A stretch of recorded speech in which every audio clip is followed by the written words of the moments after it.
Hello मेरे प्यारे बच्चों, कैसे हैं आप सभी। आई जस्ट होप आप बहुत अच्छे हैं और अपनी स्टडी बहुत ही अच्छी तरीके से कर रहे हैं। एक एक कॉन्सेप्ट को बहुत अच्छी तरीके से समझ रहे हैं और क्वेश्चंस की बार बार प्रैक्टिस कर रहे हैं। तो स्टूडेंट्स, स्टार्ट करते हैं अपनी क्लास को। आज की इस क्लास में हम क्वेश्चन नंबर 9 का सॉल्यूशन देखेंगे एक्सरसाइज 11.4 से। ओके स्टूडेंट्स, देखिए क्या कहा है स्टूडेंट्स आपसे।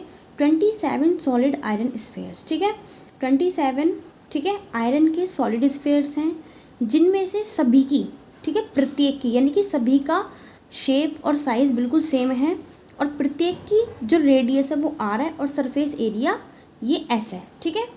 तो उन सभी 27 सॉलिड्स को पिघलाया जाता है, मेल्ट किया जाता है, ठीक है, और एक नया स्फेयर बना दिया जाता है। उन सभी 27 सॉलिड स्फेयर से उनको पिघलाकर एक बड़ा स्फेयर बना दिया जाता है, ठीक है, जिसका सरफेस एरिया एस डैश है। तो आपको निकालना है फर्स्ट पार्ट में रेडियस आर डैश, यानी कि जो न्यू स्फेयर बना है ना आपका, ठीक है, उसकी रेडियस आर डैश आपको फाइंड करनी है स्टूडेंट्स। और सेकंड पार्ट में एस सरफेस एरिया, ठीक है, और जो नया वाला आपका स्फेयर बना था उसके सरफेस एरिया का रेशियो। तो स्टार्ट करते हैं सॉल्यूशन, ठीक है, of this question. Okay students, तो देखिए मैं एक बात बताऊंगी आपको। 27, ठीक है, आपके आयरन सॉलिड स्फेयर्स हैं, ठीक है, तो हम 27 करेंगे क्योंकि 27 आपके स्फेयर्स हैं छोटे छोटे, ठीक है। तो अब प्रत्येक का, ठीक है, वॉल्यूम ऑफ ईच स्फेयर, ठीक है, इज इक्वल, इन सबको मेल्ट करके एक बड़ा जो है स्फेयर बना दिया जाता है, ठीक है। तो हम लिखेंगे volume of new sphere. Okay, अब इनमें से सबकी क्या थी, रेडियस आर थी, सरफेस एरिया एस था, ठीक है।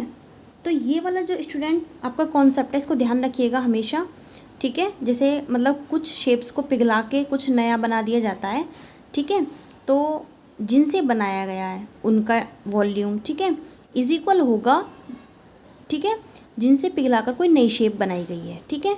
तो जिनसे बनाई गई है उनका वॉल्यूम और जो बन चुका है नया शेप, कुछ भी बनी है चाहे वो, ठीक है, उसका वॉल्यूम बराबर होता है हमेशा। तो यहाँ पे 27 स्फेयर को पिघलाकर एक बड़ा स्फेयर बना दिया गया है। ओके, तो अब स्फेयर है तो 4/3 पाई आर क्यूब, ठीक है, इज इक्वल, यहाँ पे हम क्या लेंगे 4/3 पाई आर। अब यहाँ पे आप आर नहीं लेंगे, न्यू स्फेयर की रेडियस कितनी है आर डैश, तो आर डैश का क्यूब, देखो 4 से 4 कैंसिल, 3 से 3 कैंसिल, पाई से पाई कैंसिल। अब ये 27 अपॉन में जाएगा, ठीक है, R cube is equal R dash cube upon 27। इसे आप आर डैश अपॉन 3 का होल क्यूब लिख सकते हैं।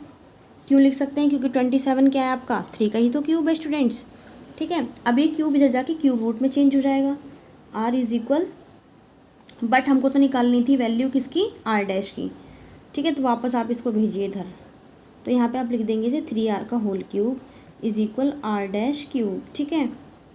और ये वाला क्यूब इधर जाके क्यूब रूट में चेंज होगा, तो are dash is equal 3r का होल क्यूब और ये आपका क्यूब रूट। अभी जो क्यूब है ना स्टूडेंट, वो इस क्यूब रूट को कैंसिल आउट कर देगा, तो आपका बचेगा 3r। तो जो आर डैश है, ठीक है, वो, ठीक है, जिनसे स्फेयर आपके बनाए गए थे, ठीक है, उस वाली रेडियस का थ्राइज है, क्योंकि भाई 27 को पिघला के एक बड़ा बनाया गया था, 27 को पिघला के एक बड़ा बनाया गया था, तो जो बड़े वाली रेडियस है वो छोटे वाले की आपकी 3 टाइम्स है, ठीक है स्टूडेंट्स। ये आपकी आर डैश आ चुकी है। अब ratio of S and S, ठीक है, तो हम पहले हेडिंग डालते हैं सेकेंड पार्ट के लिए कि ratio of S and S dash, ठीक है। अब एस क्या है बाबू आपका, पहले से आप रेशो की फॉर्म में लिख लीजिए एस अपॉन एस डैश, ठीक है, रेशो की फॉर्म में हम ये सब ऐसे लिख सकते हैं, ठीक है।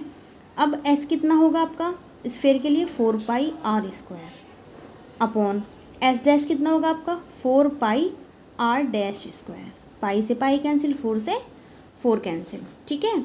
अब आपका क्या बचा यहाँ पे आर स्क्वायर, ठीक है, और आर डैश की वैल्यू कितनी थी स्टूडेंट्स आपका 3r, तो 3r का होल स्क्वायर, क्लियर, r, ठीक है, यहाँ पे स्क्वायर है, स्क्वायर अप्लाई कीजिए, अपॉन 3 का स्क्वायर कितना होगा स्टूडेंट्स 9, आर स्क्वायर से आर स्क्वायर कैंसिल, कितना बचा 1/9। तो यहाँ पे जो एस और एस डैश का रेशियो है ना स्टूडेंट्स, वो आपका आया 1:9। ठीक है, this is answer of this second part of this question. ठीक है स्टूडेंट्स, आई जस्ट होप आपको समझ में आया है। ठीक है, ये ध्यान रखना, ये वाला जो कॉन्सेप्ट है, जब कुछ शेप्स को पिघला के कुछ नई शेप बना दी जाती है तो दोनों का जो वॉल्यूम होता है वो इक्वल होता है।